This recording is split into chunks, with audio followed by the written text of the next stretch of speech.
د مالیې وزارت د ګمرکونو لوی ریاست د هیواد د ټولو ګمرکونو د لاښه کنټرول او څارنې په موخه د یوې ځانګړې او مجهزې کنټرول خونې د جوړولو پروژه پیل او پرانیستله. د کنټرول د دغې خونې په فعالېدو سره به د هیواد ټول ګمرکونه د پرمختللو کامرو په وسیله ونښلول شي او د هر ګمرک اړوند ټولې مهمې چارې به په مرکز کابل کې د دې خونې له لارې په دقیق ډول څارل کیږي. د یادې پروژې په پرانیست غونډه کې د مالیې وزارت د ګمرکونو او عوایدو معین ملا عبدالقاهر حاجي ادریس، د ګمرکونو لوی رئیس الحاج مفتي عبدالمتین سعید او یو شمېر نورو مسؤلینو ګډون کړی و. د ګمرکونو او عوایدو معین وویل چې د مالیې وزارت ټول مسؤلین ولس ته د ښو خدمتونو د وړاندې کولو درانه مسؤلیتونه پر غاړه لري چې په همدې موخه د ګمرکونو د کنټرول خونې د جوړولو پروژه هم په اړوند چارو کې د روڼتیا رامنځته کېدلو او پرمختګ په موخه پیل شوه. د هر حکومت دا ذمهواري جوړیږي چې خپل هیوادوالو ته د خدمت زمینه برابره کړي او خدمت ورته وکړي.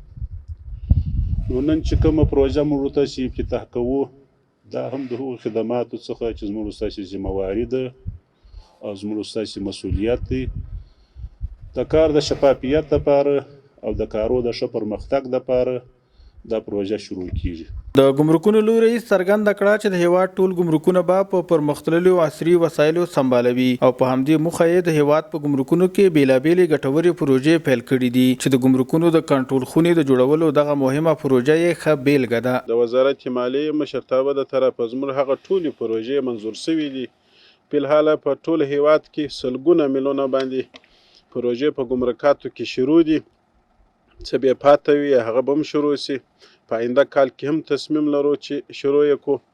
نو ټولو هیوادوالو ته موږ اطمینان ورکوو چې موږ خپله بودیجه او دا به د ټول هیواد د نفع لپاره مصرفوو. شخصي به چاته اجازه ورنکړو چې د بودیجې څخه غلط استفاده وکړي.